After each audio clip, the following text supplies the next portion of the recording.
नमस्कार दोस्तों, आपके अपने YouTube channel Divya stock market में बहुत-बहुत दिल से स्वागत है। आज हम बात करने वाले हैं यस बैंक के बारे में और साथ में बात करेंगे कि आपको मार्केट से संबंधित भी काफ़ी चीज़ें सीखने को मिलेगी। क्योंकि यस बैंक की अभी देखा जाए तो यस बैंक के अंदर बहुत ही ज़बरदस्त खबरें चल रही है। क्योंकि यस बैंक का बिकवाली होने वाला है। जैसे कि खबरें चल रही है कि जापान की कंपनी यस बैंक को खरीदने जा रही है। तो क्या यस बैंक विदेशी कंपनी बन जाएगी? इससे अगर मान लो कि कोई यस बैंक को दूसरा अधिग्रहण करता है तो इससे क्या यस बैंक को फायदा होगा शेयर होल्डर को या लॉस होगा?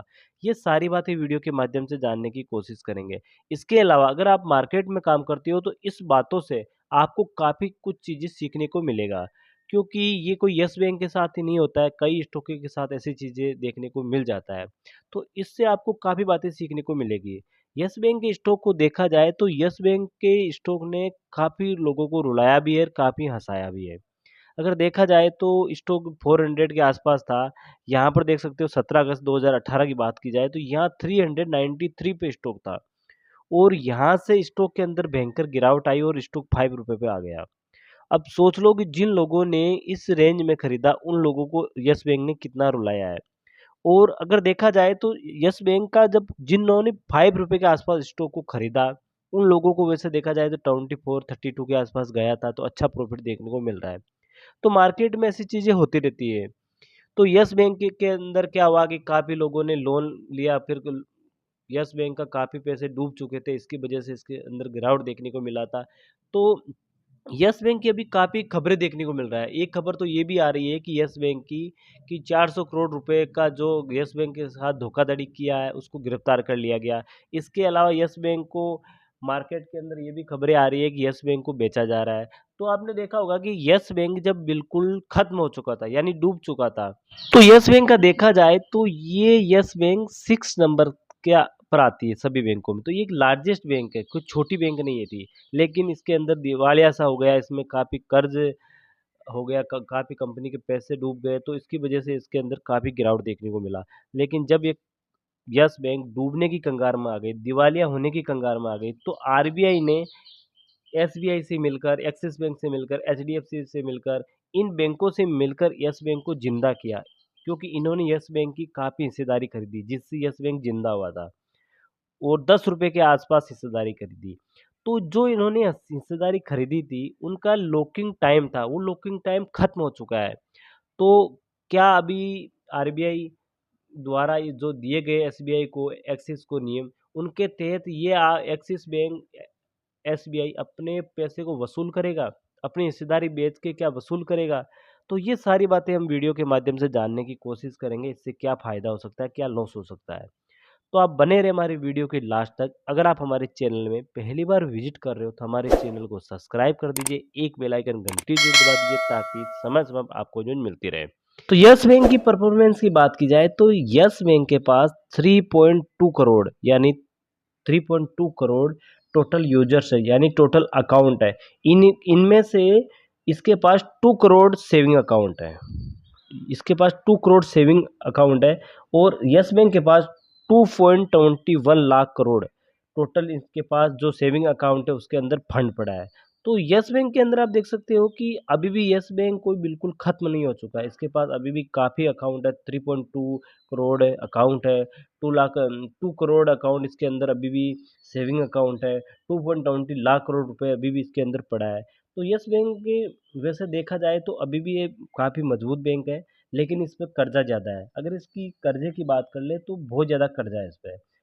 तो अभी इसका देखा जाए तो 70,000 इसका मार्केट कैप है और जब ये स्टॉक 33 पे गया था तब इसका मार्केट कैप की बात की जाए तो 80,000 का मार्केट कैप हो गया। तो अभी इसके पास 70,000 करोड़ का मार्केट कैप है और जब ये स्टॉक 33 पे गया था तो उस समय उसका 80,000 मार्केट कैप हो चुका था। और मार्केट कैप की तुलना में देखा जाए तो अगर इसकी कर्ज़े की बात की जाए, तो इसके पास 3 लाख करोड़ का कर्ज़ा है। आप देख सकते हो कि 3 लाख करोड़ का यस बैंक के पास कर्ज़ा है। तो अगर इसका मार्केट कैप की तुलना में कर्ज़ा देखा जाए तो लगभग 3 गुना से भी ज़्यादा इसका कर्ज़ा है। तो इसका काफ़ी ज़्यादा कर्ज़ा है, तो ये कर्ज़ा क्या है कि वसूल सकते हैं, काफ़ी खरीदारी इसका जो भी है, एसबीआई है, ये एक्सिस है, बाकी यस बैंक खुद भी अपनी हिस्सेदारी बेचकर ये कर्जा खत्म कर सकता है। यस बैंक अपनी हिस्सेदारी बेचता है तो इससे क्या प्रभाव पड़ सकता है वो हम जानने की कोशिश करेंगे। तो जैसे कि मान लो कोई एबीसी कंपनी है और टोटल इसके पास 100% हिस्सेदारी है। अब 100% हिस्सेदारी में से जैसे कि आप कोई भी एक भी शेयर अगर खरीदते हो तो उस कंपनी के आप हिस्सेदार बन जाते हो। आपने देखा होगा कि उस कंपनी से यदि उस कंपनी का कोई भी अगर बोर्ड मीटिंग होती है या कोई भी ऐसी होता है तो आपके पास एक मेल आता है क्योंकि आपके पास एक पावर आ जाता है कि आप उसमें वोटिंग कर सकते हो। उसके अलावा आप एक तरह से हिस्सेदार हो। वैसे ही अगर कोई किसी भी कंपनी के 51% हिस्सेदारी ले लेता है तो वो उस कंपनी का मालिक बन जाता है। तो जैसे एबीसी कंपनी है, उसका कोई 51% हिस्सेदारी खरीद लेता है, तो वो इस कंपनी का मालिक बन जाता है।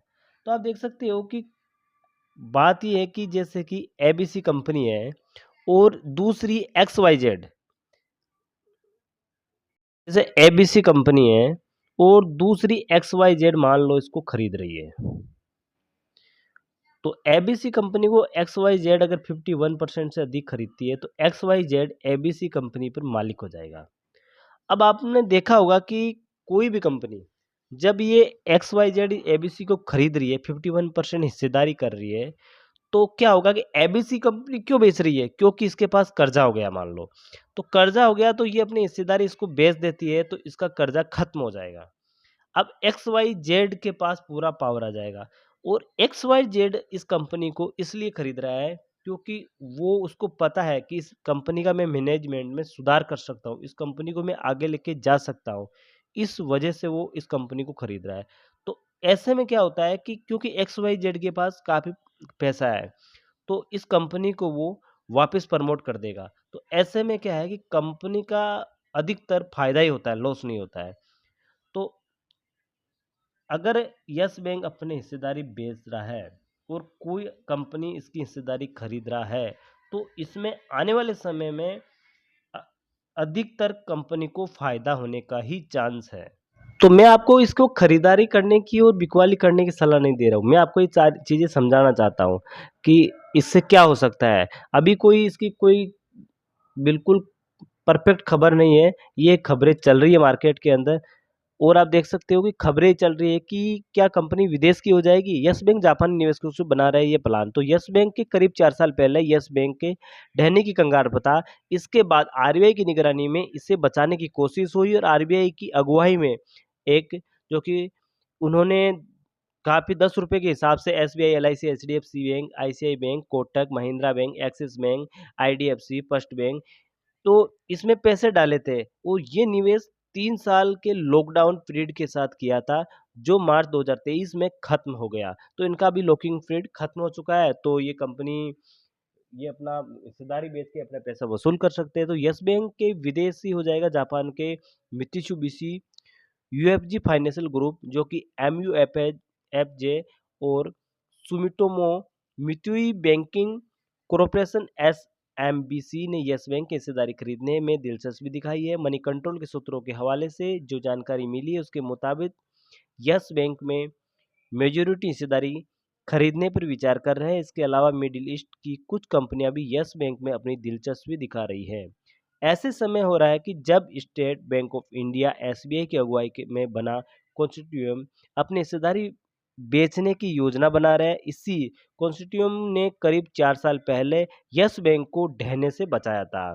तो यस बैंक की 51% हिस्सेदारी की वैल्यू 35,578 करोड़ रुपए है और ऐसे में यस बैंक की अगर कोई खरीदारी करता है तो आपको पता ही है कि इसके काफ़ी ऊपर रेट पे खरीदारी होगी। तो इसमें क्या होगा कि यस बैंक को आने वाले समय में फ़ायदा ही होगा, लॉस होने के चांसेस नहीं है और अब छोटे समझे आकार में कंपनी के कर्ज देने को बढ़ावा देने क्योंकि एस्टेट पर अपना रिटर्न बढ़ाने की कोशिश कर रहे हैं। और यस बैंक के लिए की खबर ये भी निकल के आ रही है कि कॉक्स किंग जो यस बैंक से काफ़ी कर्जा लिया था, जो धोखाधड़ी की थी यस बैंक के साथ, तो उनको गिरफ्तार कर लिया गया है।